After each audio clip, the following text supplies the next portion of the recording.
Well, hello everybody and welcome back to the final match preview of the season here on Talking Wolves. Hope you guys are keeping well and safe, and what a crazy weekend it has been so far. Of course, news that we really didn't expect happening yesterday, so we'll talk about that a little bit more throughout this video as well. As always, be sure to hit the like button down below, guys. Subscribe to the channel if you haven't already, and give me your thoughts ahead of this Sunday's clash up against Manchester United. And I want to take this opportunity to thank you all for the support you've shown on the channel throughout the last season or so, whether it be the match previews, match reviews, the fans' reactions, the transfer videos, and obviously the live streams that we've been doing over the last sort of 6 months or so as well. But of course, the big news that broke this afternoon at the time of recording, of course, it'll be Friday afternoon, because you guys will be watching this on Saturday or Sunday. Nuno Espirito Santo is going to be leaving the club. Manchester United game at Molineux will be his final game in charge of the club. A real shock, and it's still not quite sunk in yet, I don't think. I know when someone had sent it to me initially, I was at work, someone had sent it, I thought it was a wind-up. But yeah, it's actually happening. So we did a very quick live stream on it yesterday afternoon. Probably didn't really talk in depth as much as what I have wanted to. Unfortunately, I had so much going on Friday evening. It was a little bit of yeah, inconvenient really for me. I would have loved to have pumped out loads of content and done a really long stream interacting with you guys about it, but genuinely it is a real shock, and I'm very grateful. And yeah, very grateful that I've got a ticket for the game now. I'm going to be there at Molineux on Sunday to sort of, hopefully the players will play for Nuno now, just to show their gratitude and appreciation for him as a boss, and hopefully we can get a result against Manchester United. And of course that lap of honour, or them applauding the fans and the fans being back at the grounds is going to be phenomenal. And I'm really going to look forward to that. But it's a shame, Nuno has been speaking a lot about the future, been speaking a lot about having the fans back over the last few weeks or so. There's so many stories out there right now. It was Nuno's decision to leave, or Foden have sort of pushed him out.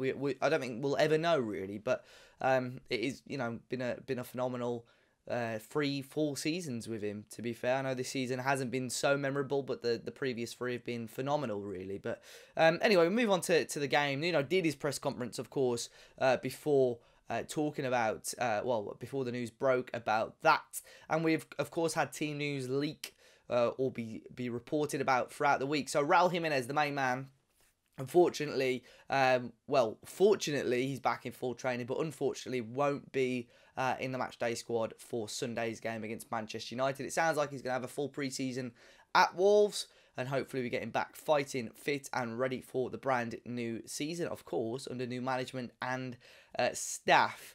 Other than that, really, Nuno has said that it's going to be a very similar squad to the team that faced off against Everton on Wednesday. It was a strange game, wasn't it, Wednesday against Everton? A game where I think there were definitely positives for Wolves, but the main negative was that we didn't get the ball in the back of the net. We dominated heavily in parts of that first half, and unfortunately those set pieces once again getting the better of us, and Everton grabbing that 1-0 win.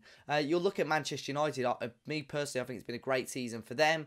Of course, in terms of quality, I think a lot of teams will be disappointed. Obviously, some of the bigger teams, Liverpool in particular, who may well have got the advantage now in the top 4 race.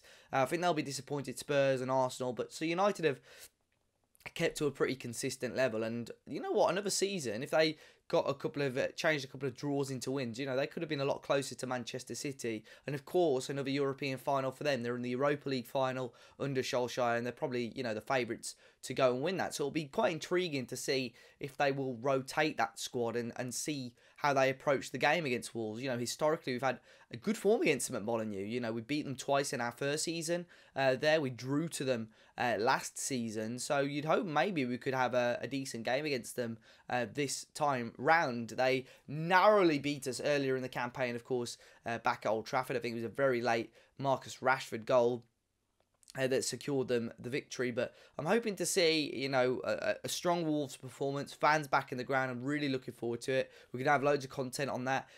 Obviously, the standard reaction, which is going to be outside the ground, which is going to be amazing to film. Again, the fans react will be on. And me and Matt are going to be doing like a match day vlog both of us sitting on opposite ends of the stadium, so you're going to get both of our perspectives.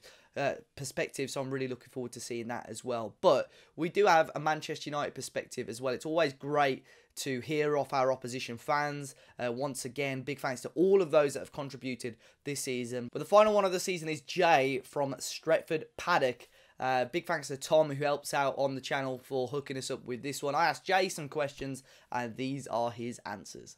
It sounds odd, but in a way it has been a success. I think if you look at what happened last season, we finished 33 points behind the Scousers. We're miles away from any sort of remote title challenge. Well, at least this season we've had a brief sort of dalliance with the top of the table and an almost title challenge, if you can even call it that, for a few months. Now, as a United fan of a certain age, that's not a success. A success would be winning trophies, winning titles, you know, challenging for Champions Leagues. But the fact that, you know, we have sort of pushed City as much as anyone else has, if not more so than anyone else has, and also we've got a Europa League final to look forward to. For me, I think if we win the Europa League, that would be a successful season. If we lose that, it'd probably be a disappointing one, because finishing second and not winning a trophy should never be good enough for Manchester United Football Club. I think the star players are the most obvious ones. Bruno Fernandes, for me, has had a fantastic season. If you look at his stats, basically every game he contributes a goal. It's just ridiculous. And you just look at the impact he had. You know, I think when he came in, his debut was against Wolves, I think, funnily enough, that 0-0 at Old Trafford. He came in with 6 points, I think, off top four. We've just been beaten off Burnley, coming off the back of a loss to Liverpool as well. And he just turned the season around last season, and he's just carried on that form this season. So Bruno Fernandes, Luke Shaw, I think, has had a rejuvenation. He's been pretty sort of perfect almost at times on that left back position, and I think his season's got better as it's progressed. And then, you know, you've got the usual suspects. I think Marcus Rashford, if you look at his numbers, has been great. I still think with Marcus there's another level to go. He's probably my favourite United player. He's got bags of skill, scores goals, creates goals, but I don't think he's at his ceiling. And one player that probably isn't spoken about enough, and this will seem really weird because he's the captain and he's our most expensive, or the most expensive defender ever, but it's Harry Maguire. I think sometimes people just dismiss Harry Maguire, but if you look at what happened when he's not in the team and what he brings to that Manchester United team, I think he's been a fantastic player for us this season. I think he's been one of our best players and one of the best defenders in the Premier League this season. Ruben Neves has got a good record against Manchester United. He's a player that I don't think he's people look at him, and you know, obviously Wolves fans will know more than I do. Sometimes I think he's quite deep as a midfielder. He's not like just an out-and-out attacking midfielder. But he does seem to play well against Manchester United. He does seem to cause us some problems. You've had a couple of midfielders. Moutinho's another one who's done well against United in the past. And I do think you still have that strong midfield, despite the fact that Wolves aren't having a great season. So yeah, Neves is the name that sort of stands out for me. But listen, Wolves have a good record against United. Some of these games have been pretty dire, haven't they? You know, there's been quite a few 0-0s and 1-0s and stuff like that. So it might be another tight game. And a big question is, does Ole Gunnar Solskjaer go for it, or does he rest players because we've got a Europa League final? And I think if we rest players against Wolves with some of the players that you've got, then we could be in trouble. We did a Predicts 11 for Stretford Paddock channel, and I went with the idea that Ole Gunnar Solskjaer will rest everyone, because I think the Europa League final is obviously the priority. I think second, or you know, he's nailed on, so we're not going to drop down any places if we lose the game. The only thing to sort of really fight for is this unbeaten record we've got, going the whole season away from home unbeaten. But that's not the be-all and end-all. You know, it doesn't really matter if that goes and we win the Europa League. I think the Europa League has to be the priority. So with all that in mind, I'll go with sort of an 11 of, I'm trying to get this right, the same one I picked for our channel. Henderson in goal, Tellez left back. I think I went with Vaxel, Tuanzebe. I think I went with Victor Lindelof as centre back, and Brandon Williams right back. A midfield of Fred, Matic, a front four of Diallo. Trying to think who had him in number 10 role. Van der Beek. Elanga, Van der Beek, Diallo, and then I had Mason Greenwood up top. So very much a second string team. I think there's only Greenwood and Lindelof who will probably start in the Europa League final. But I just think Ole's going to want everyone rested, and we have looked knackered recently. So I think he'll rest a lot of players, and I think Wolves have got a good chance because you always turn up against Manchester United.